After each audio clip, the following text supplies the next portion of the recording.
and break it up, um, and try and not be too heavy with it, okay? Um, you'll see, I'll even start it when we're in chapter 3.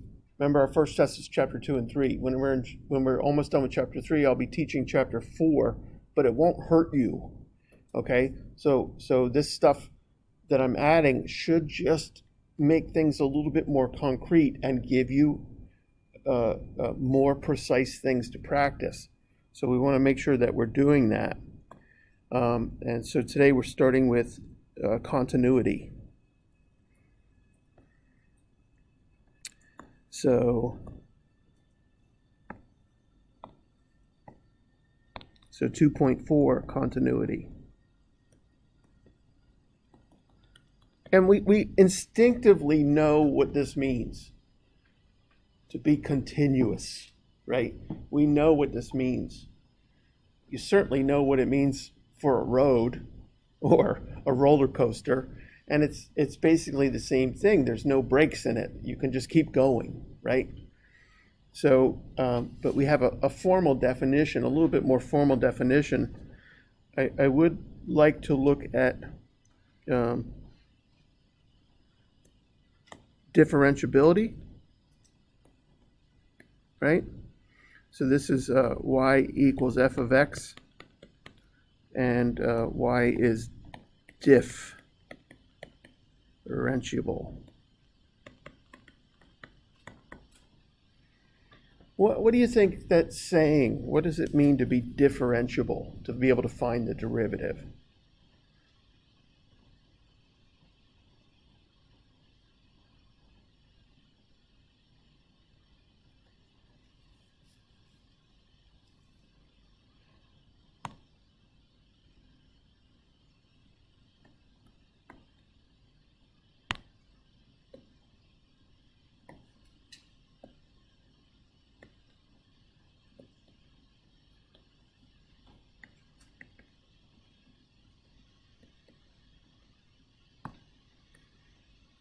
No ideas?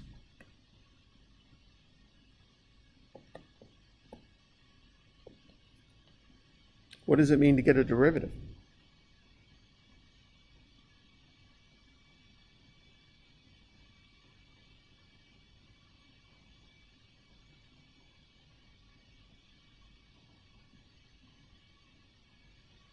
To know the what at any point? The slope at any point. So I should be able to say at any point on this curve I can find the slope. And you can just imagine me skiing on the hill. Can you calculate the slope of the skis at any point? Yes, of course. But if a curve is differentiable, it must be continuous.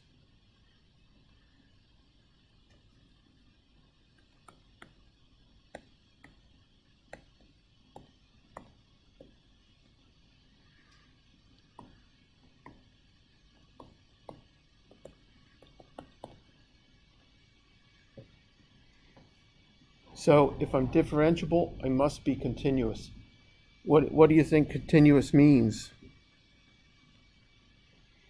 At that, say it again. No what?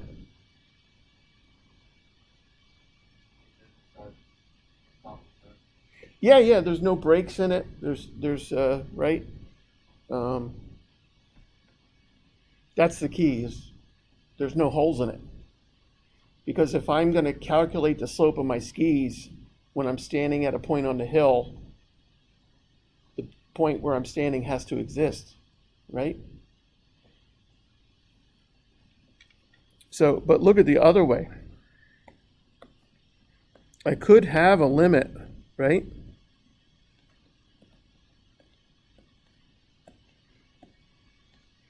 But not have continuity.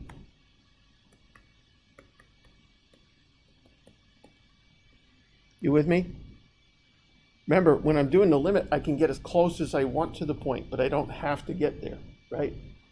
So I don't care if there's a hole in it. I'm just saying, hey, if you got to the hole, or if you got to that point on the hill, what height would you be walking toward, right?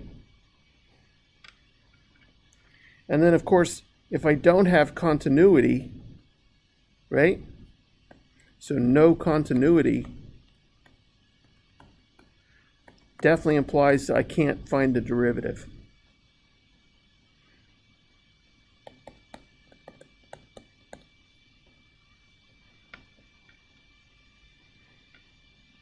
But if it's differentiable, it is continuous. If it's continuous, it definitely has the limit. If I have a limit, doesn't mean I have continuity, right? In fact, if I have continuity, it doesn't mean I have differentiability, like this one. Y equals absolute value of x is not diff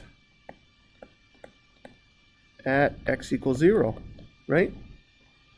It's not differentiable at x equals 0. Why? At x equals 0, what's the slope? 1 or -1, right? I've got two different slopes at that one point. If you imagined the mountain being upside down and then me on the skis, can you see my legs shaking, trying to keep it balanced on that tip? So I can't, right? I can't measure the slope there, not differentiable. Because if I tipped one way, it'd be a positive one. If I tipped the other, it's a negative one. All right, here's our definition of continuity.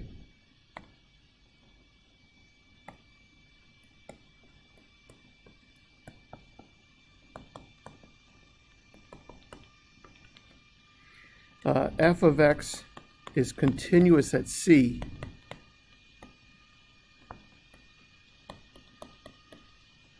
if and only if the limit as x goes to C of f of x equals f of C, and that's a real number.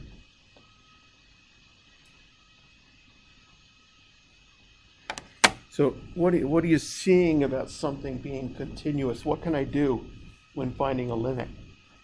What's the real key? What am I saying here when I'm finding this limit?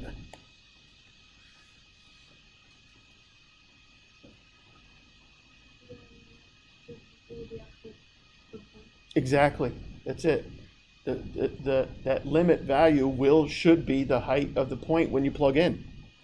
So that's the key, is that I can plug in. When I have a continuous function, I don't have to find a replacement function. I don't have to do all of this stuff. I can just plug right in, right?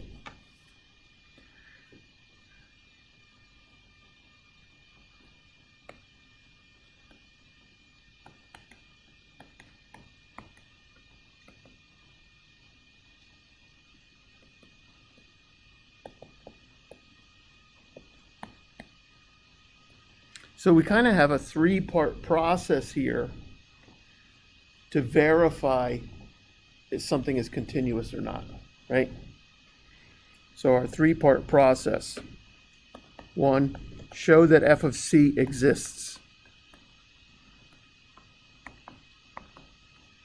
If it doesn't exist, it can't be continuous, right? Show the limit as x goes to c of f of x exists. So that means I might have to check from the left and from the right, or etc., right? And then step 3, show step 1 equals step 2.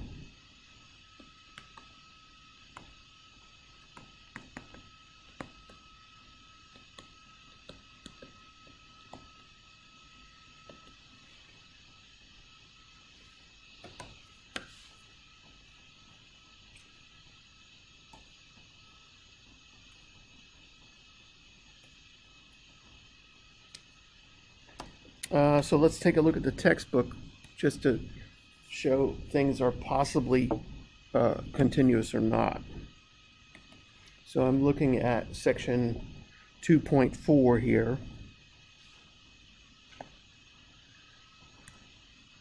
For this section of the book, I like anything from 1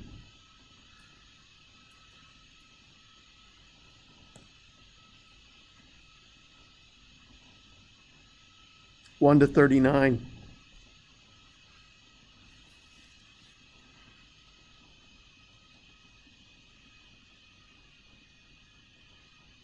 And I think I have a couple of problems assigned. Let me just double check.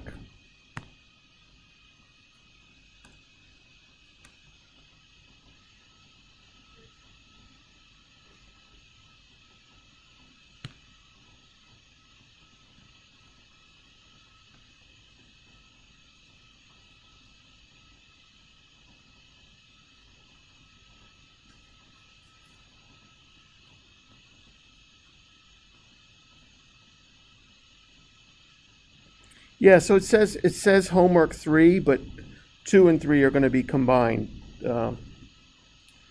So homework number 3, right? 2.4, 33 and 35. Good.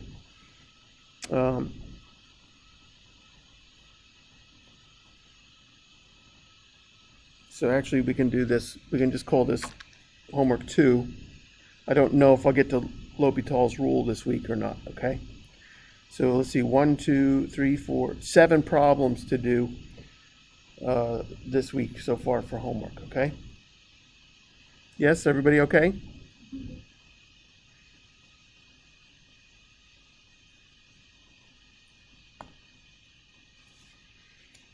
Nice, let's look at our textbook here.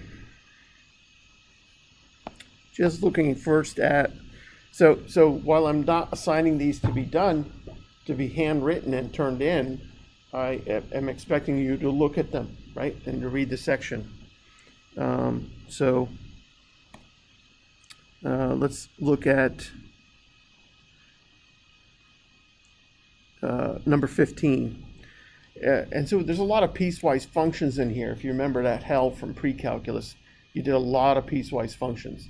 So don't be shy to ask if you're confused about them. Still, I wouldn't be surprised. But number 15, I have a two-piece function. F of x equals e to the x and x squared, right?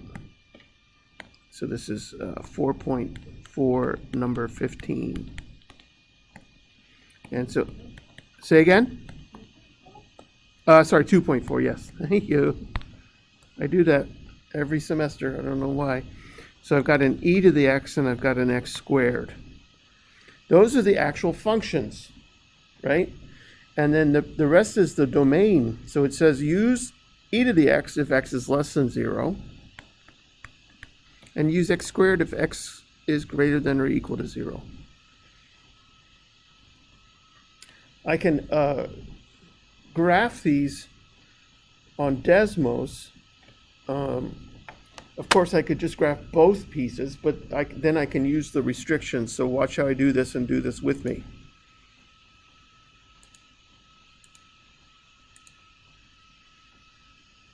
So I'm going to graph y equals e to the x, curly bracket for x less than 0. And it doesn't, it's hard, right? It's hard for the computer to demonstrate that that endpoint is not on there, right? Of course, we could kind of put that endpoint on there and maybe color it white so it looks empty to the background, right? And so what is that endpoint there?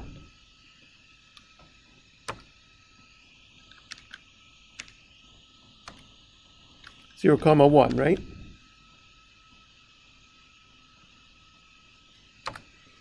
And I just want to see what I can do. I think I can change my colors here. I don't know how. No, don't do that.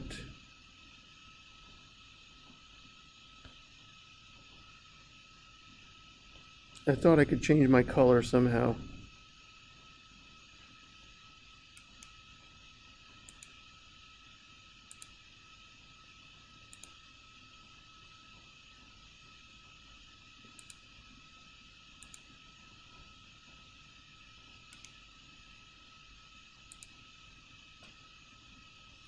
I thought I could. I don't know why I can't. Oh, there it is. There it makes it look open. Nice. Look at that. Even Robert learned something today.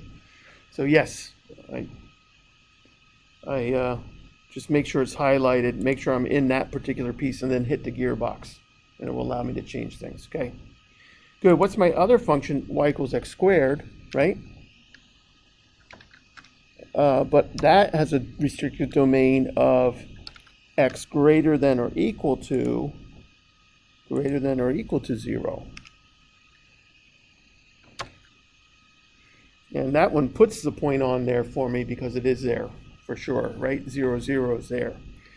What do you think? Is this a good roller coaster? No, this is not. This is not right. This is a discontinuous at 0. So, but we want to use our definition to follow it, right? So the question is f of x continuous at x equals 0? Well, let's check step 1. What do I have to do? I have to make sure f of 0 exists. Which machine do I use for f of 0? Which machine do I use for f of 0? The bottom one, because that's when x is greater than or equal to 0. So f of 0 is 0 squared is 0 exists. Nice. I can just say it exists by writing it's a real number. That's what that bold R means, right? Does infinity exist? Well, it's a car. No. Infinity is a concept, right? So when we say something exists, it's got to be a number, right? What's 2? Well, we have to check the limit, and I've got obviously a limit from the left and the limit of the right, right? So what machine do I use for the limit as x goes to 0 from the left? What machine do I use? Yeah, e of x. And that is continuous itself, so I just have to plug in, and that's e of 0, which is 1. But then I must also check the limit from the right, and I'm going to use x squared there. And of course, that's just plain old 0 squared, which is 0. And so you can see, 1, my limit doesn't exist, right? I have to check, does the point exist? Then I have to check, does the limit exist? And if both of those things happen, do they equal to each other? So no point in checking step 3 because step 2 failed, right? F of x is not continuous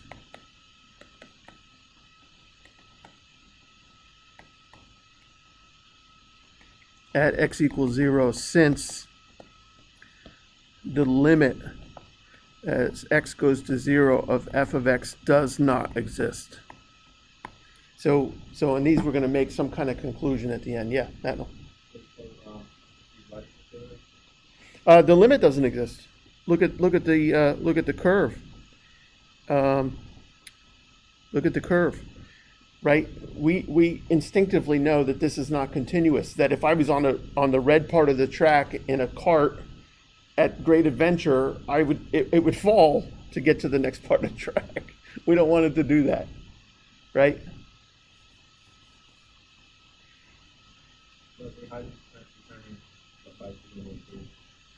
Yeah. So yeah. Step 1: does the point exist? Okay. Yeah, I plugged it in and got it.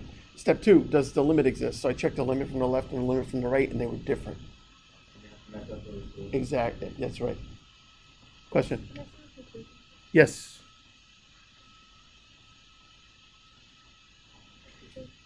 Yep. And we're trying to get you to communicate sophisticated, in a proper and sophisticated fashion to your boss. We're going to pretend that that's me right now, but you want to be communicating to me what the hell's going on with the calculus, right? Saying as much as you can in as little text as possible, always, right? Let's look at another one. We ready?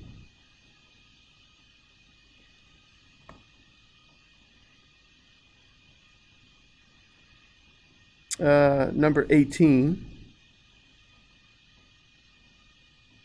So again, I have a two-piece function, and I'm interested in the limit at 3, the height at 3, right?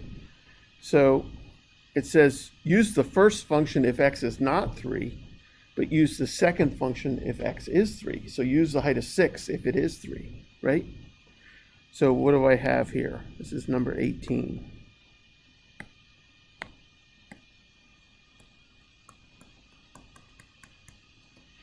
Again, a two-piece function. The second function is just y equals 6 if x equals 3. And then we're going to use another function if x is not 3. And that's looks like some polynomial, 2x squared minus 5x minus 3. All over what, x minus 3? Yep. So, right, we're asking, is f of x continuous at x equal 3? Well, first thing I have to make sure is that the point exists. What is f of 3? 6. Nice, it does exist. Right? And then I have to look at the limit, right? I have to look at the limit as x goes to 3 of 2x squared minus 5x minus 3 over x minus 3. Anybody factor that for me? Now look at this. If I'm going to just work on the function, not on the side, then I have to rewrite my limit. And that is x minus 3 times something times another x minus 3. How do you want to find it? Synthetic or long division? Synthetic is fine. I like synthetic. So I'll check 3 into 2, negative 5, negative 3. I bring down the 2. Multiply, add, I got a 0. So that means x minus 3 was a factor, and the other factor is 2x plus 1. Is that okay with everybody?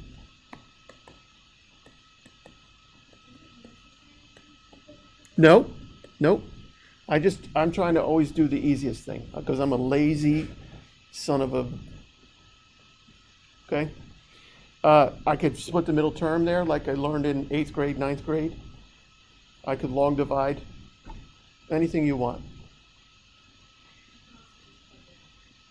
You probably could, yeah, you probably could plug it in. I'm not a guesser. I'm not a guess and checker. I want to make sure I have a concrete algorithm to find the piece.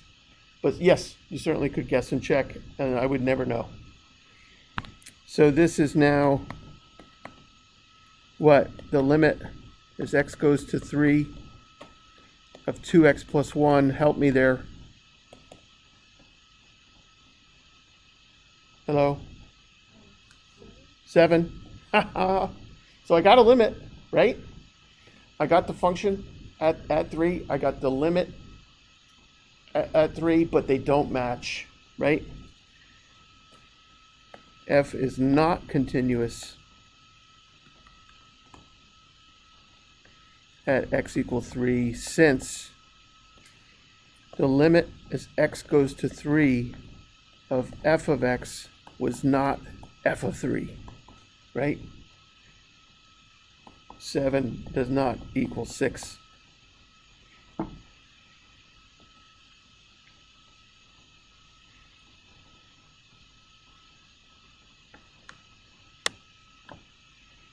Of course, those all can be done on Sketchpad. I'm sorry, Desmos, which is kind of nice, especially the type. So I typically don't ask you this type of problem. I ask you two types of problems. I ask you, oh no, I do ask you this type of problem. Is it continuous? So let's look at one of those, okay?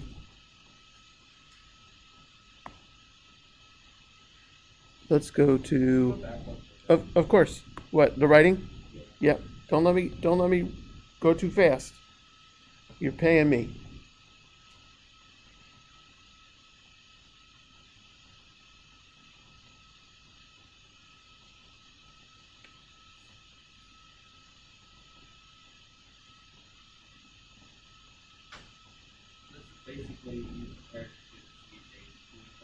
Yep, that's right. You're checking to see if on the road there's the manhole cover filled in or not. Basically, right? If they don't match up, the manhole cover is off, you can fall into that hole, right? Does that make sense at all? You know why a manhole cover is round? It's the simplest shape that won't fall in on itself. So if you took the circle off and put it up this way, it would still get stopped at that diameter. But if you took off, if it was square and took it off and put it on the angle, whoosh, it would fall through.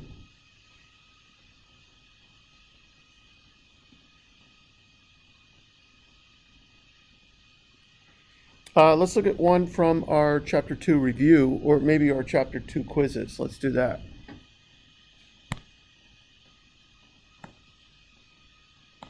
So past exams and etc. Chapter 2. Quizzes with solutions. Lots for you to practice directly from me, right?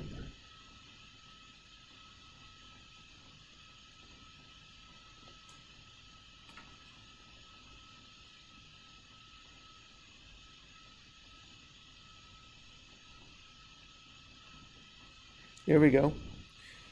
Is this thing continuous at x equals 0? Oh, it's hideous, isn't it? I'm going to take a photo because I will forget. So I'm obviously interested in the limit at 0, right? So this is Chapter 2 quizzes, right?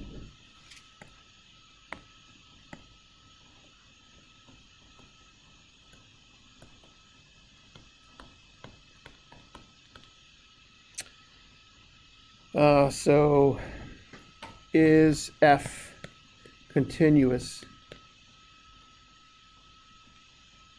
at x equals 0?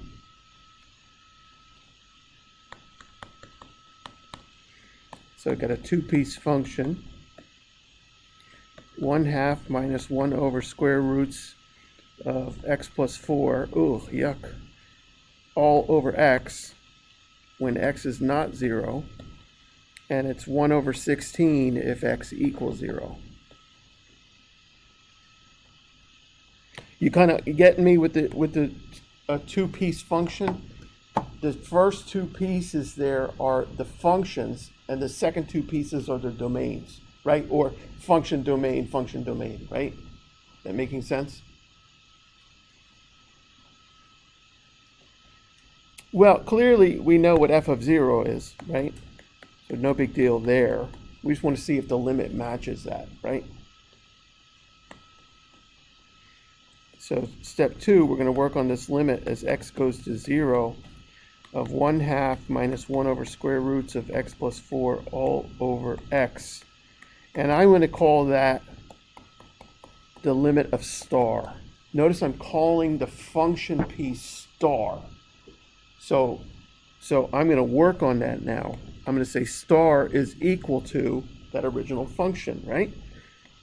1 over 2 minus square roots of x plus 4 all divided by x. And then I really want to be thinking factoring, LCDs, conjugates in that order. So what do I want to deal with first? Oops, sorry, x plus 4.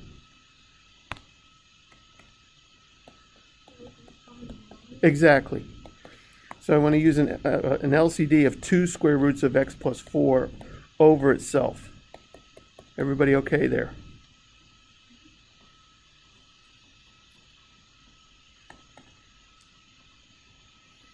So I have 2 square roots of x plus 4 all over 2 minus 2 square roots of x plus 4 all over square roots of x plus 4 all over 2 times x times square roots of x plus 4. Make sure everybody's with me. Again, remember I'm still working on this new function I'm calling star, right? I'm trying to get it to get me a replacement function.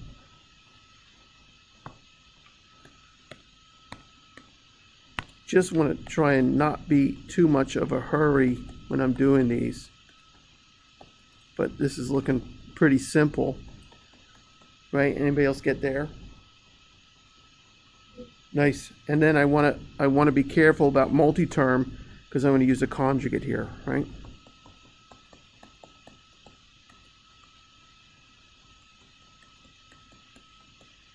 Typically, whenever I have something multi-term, meaning adding or subtracting, I try and wrap it, right?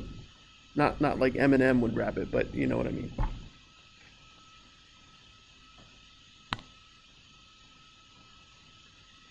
So now upstairs I get the first thing squared minus the second thing squared. Oh, that's pretty cool,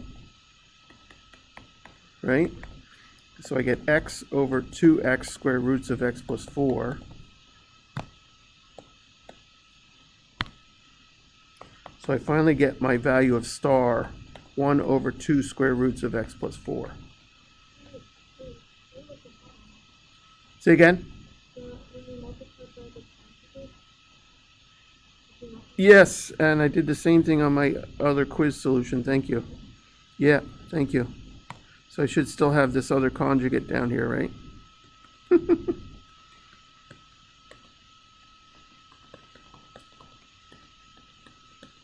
Michael, you caught that on my quiz solution when you walked out, right? Yeah. Nice. All right, but now I can see, I can do this limit now, right? I can plug in the 0 for x now. So the limit as x goes to 0 of star is 1 over 2 square roots of 4 times another square root of 4 plus 2.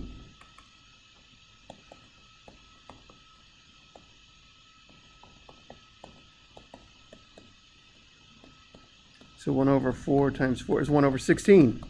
So it matched up, right?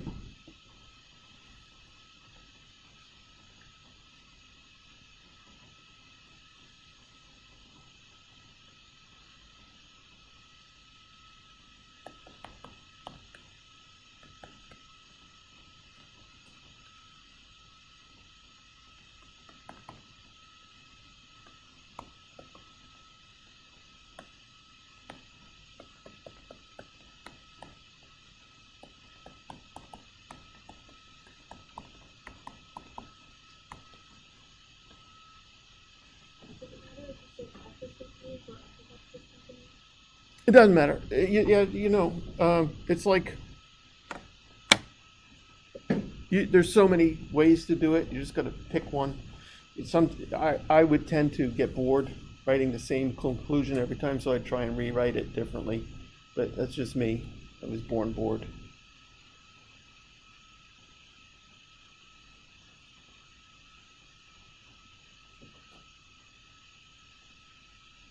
So there's one type of problem, right? And you see it's just our limits again. It's just another limit, so not that interesting. The next type of problem we do, I think it's a little bit more interesting, and definitely Desmos is going to come into play a little bit more.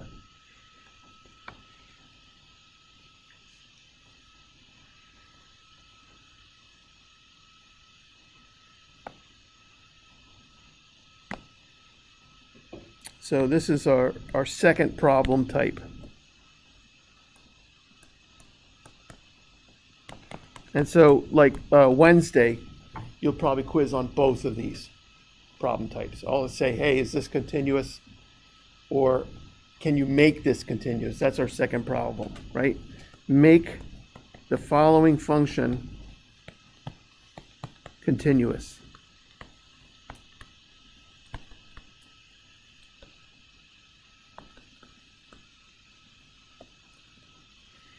So I'll start nice and simple, okay?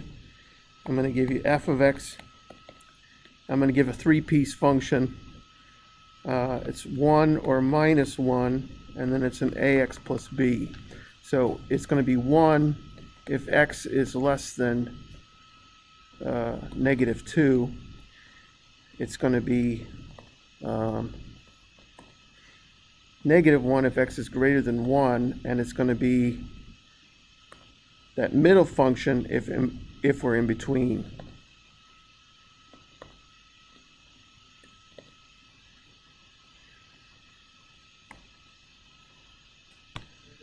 Yep, sorry, I just hit that accidentally.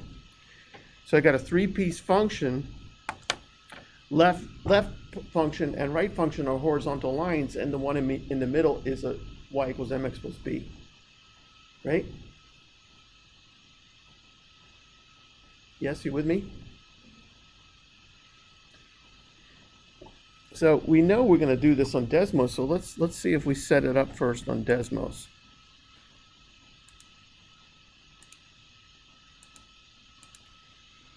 So I've got y equal 1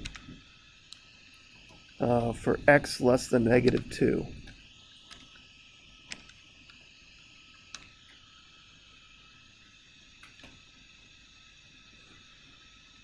And I've got y equal -1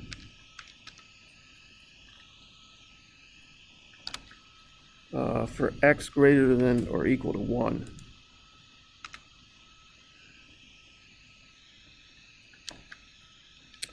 And then I have y equals ax plus b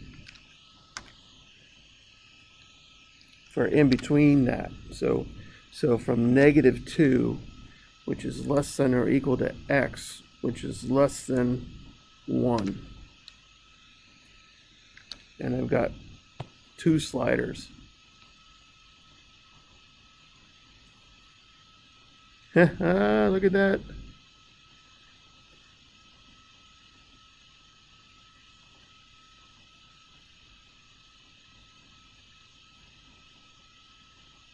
Right? Trying to piece it together, right? I want to find the values of A and B. I'm going to do this an easy way and a not so easy way, because sometimes the easy way will work, sometimes it won't. Okay, so I'm going to do it twice. The first time the easy way. I always like to draw the picture, right? So here I'm at 1, here I'm at -1, and then I'm trying to connect those two with this segment y equals ax plus b, right? Yeah, you with me? Nice, but I can easily see 2 points on this line, and that's all I need to get a line, right? So I see what, -2, 1 is 1 point, and I see 1, -1 is my other point.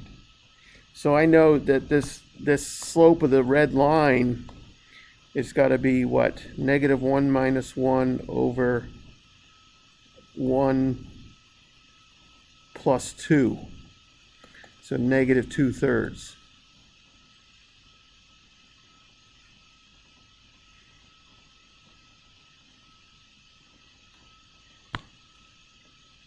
And then I can find B using so use y minus y sub 1 equals m times x minus x sub 1 to find B. So y plus 1 equals -2/3 times x minus 1. Either point, right? Doesn't matter which point I use. I just decided to pick the 1, -1.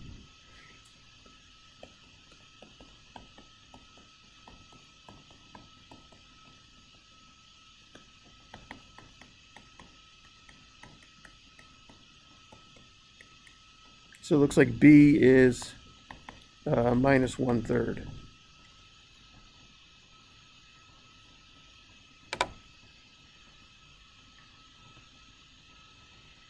Right, everybody okay here? You following me?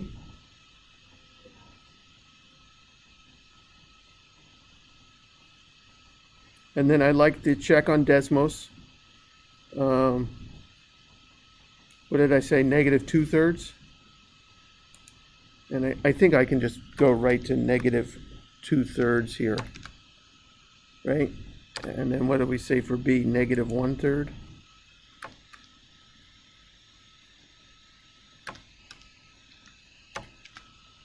Boom. Right? I'm leaving that quiz or that question on the test knowing I got it right.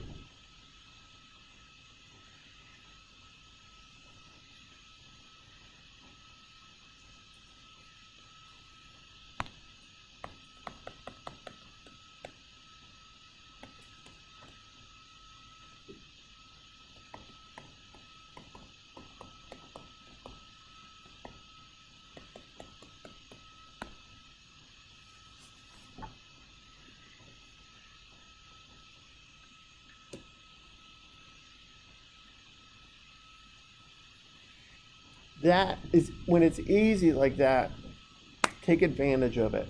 Do it quick. Just get the 2 points, get the line, right?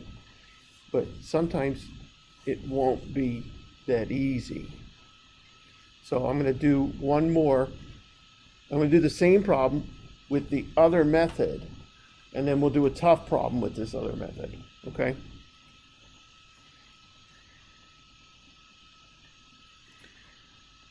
So the other method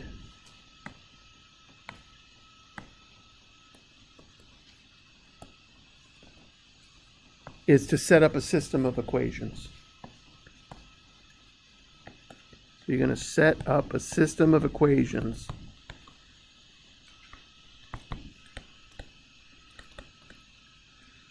using the limits.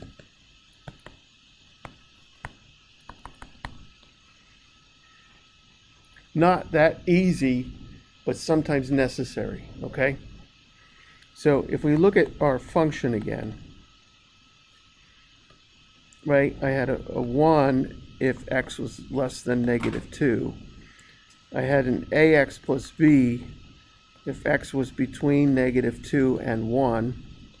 Oops. And I had a -1 if x was greater than or equal to 1. So my first limit is going to happen at -2. My second limit is going to happen at 1. Do you see that? It's where my connectors are is where I need to look at those two limits. So let's look at first the limit at x equals -2. I have to show that the limit as x goes to -2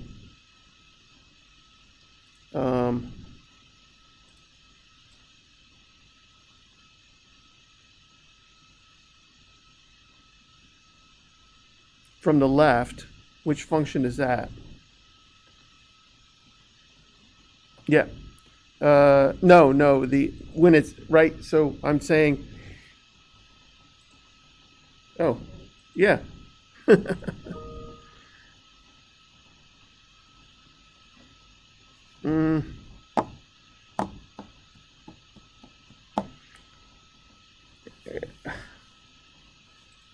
Oh, yeah, it is 1. Yes, thank you.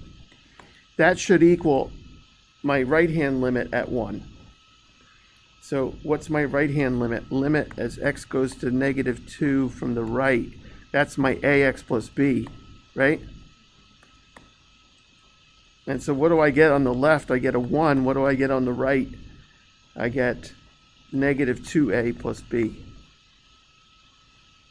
Remember, I'm plugging in the x value. This is not that easy, but you make sure you're following me. Look at this is from the left, right, of 2, and this is from the right of 2.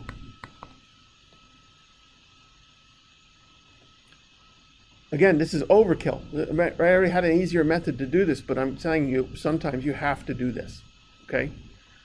So now I have to look at my other limit. So I want to look at the limit as x goes at x equals 1. Well, from the left, the limit as x goes to 1 from the left, which function am I using?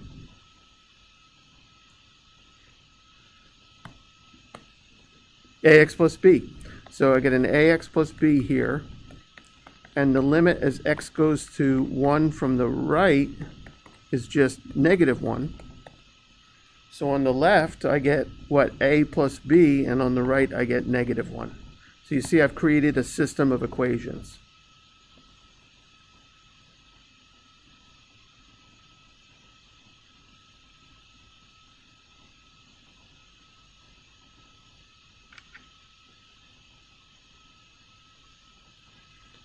So I'm like back in, it's a +1, right?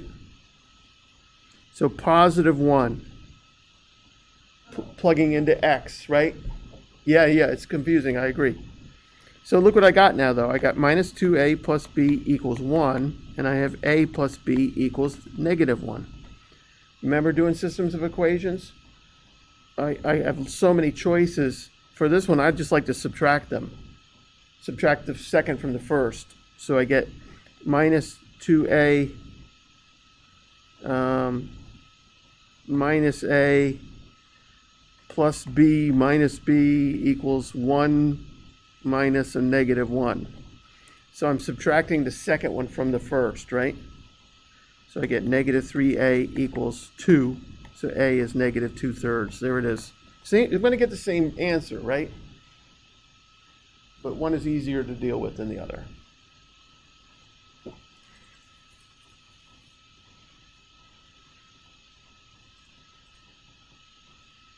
We okay? You know, there's only 4 of you today. You can't hide from me. I can see you all. Everyone okay?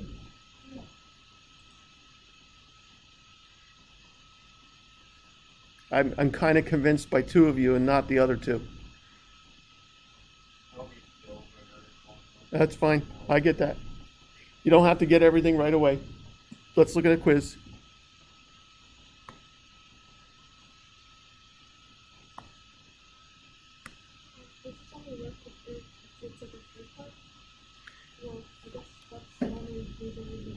Yeah, so if you think about when we had a 2-piece, it met at one point. A 3-piece has got to meet. These 2 have to meet, and these 2 have to meet. I won't do it to you.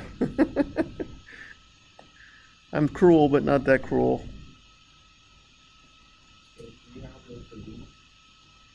It's the same, so I didn't feel like doing it. Yeah.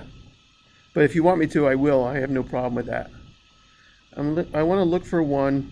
Oh, I know where it is. It's on the old test.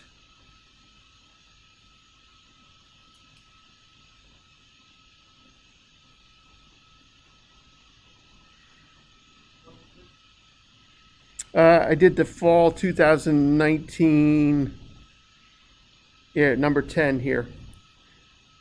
This is fall 2019, chapter 2 test. During the fall, if I have a Monday, Wednesday, fall or spring, if I have Monday, Wednesday, Friday classes, I give chapter tests. If I have Tuesday, Thursday classes, I give midterm and finals. Just because time. So we're going to use ax plus b if I'm between negative 1 and 2, and otherwise I'm going to use a quadratic, x squared, right? Yes, you get the idea? So this one's a pretty easy one. This is this is fall 2019, chapter 2 test, number 10. And it's the second type of problem. Make it continuous. Find me a and b in the reals so that this is continuous everywhere, right? So the f of x is ax plus b between negative 1 and 2 inclusively, and then x squared otherwise.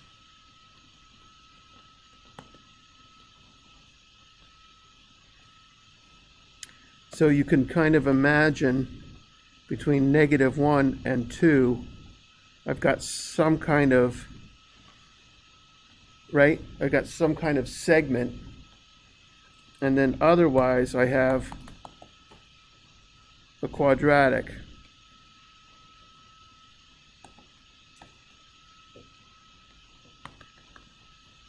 Right? You can kind of picture it? Yes?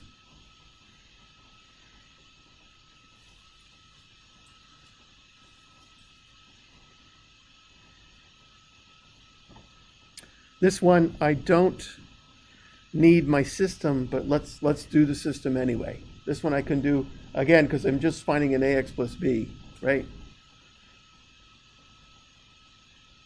Yes, you with me? So we need to find the limit at x equals negative 1. From the left,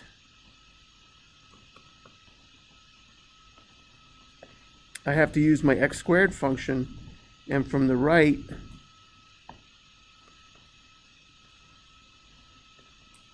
I have to use my ax plus b. Everyone understand that?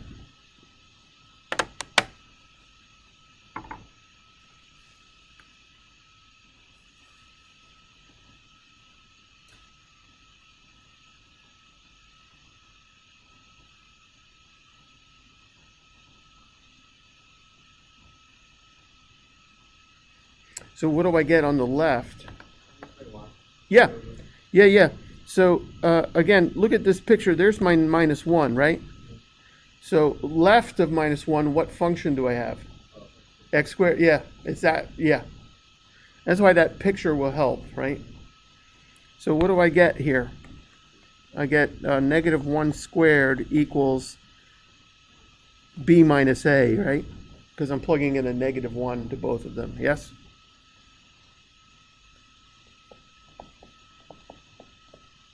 So there's my first system. I'm doing the limit at x equals 2. So the limit as x goes to 2 from the left, it's got to be my ax plus b. And that should equal the limit as my x goes to 2 from the right of my x squared. Pretty damn simple. What do I get? I get 2a plus b equals 4.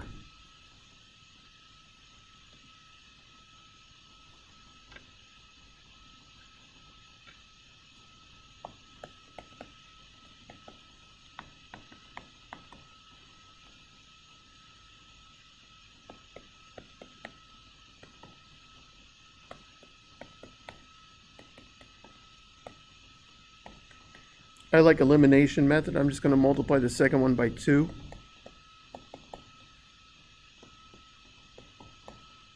And then add.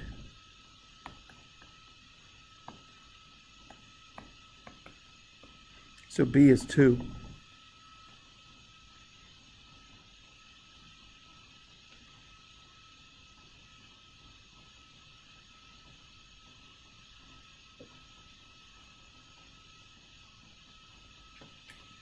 Once I get a b value or an a value, I can use either equation, right?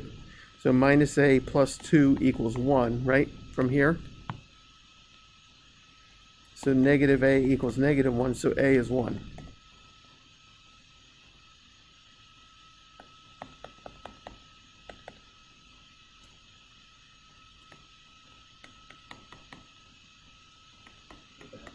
Yep.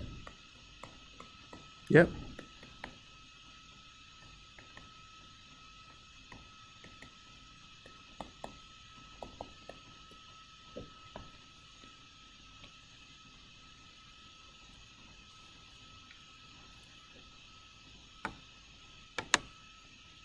If you need me to make it zoom bigger, I will, whatever you need.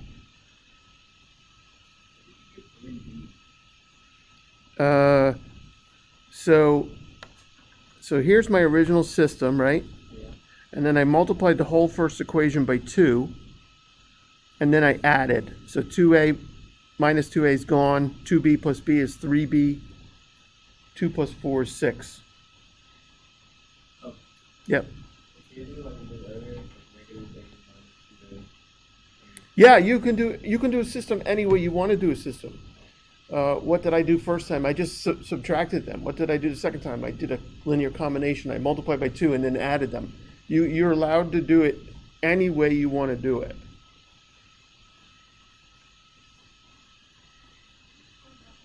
Yes. That way or the other way?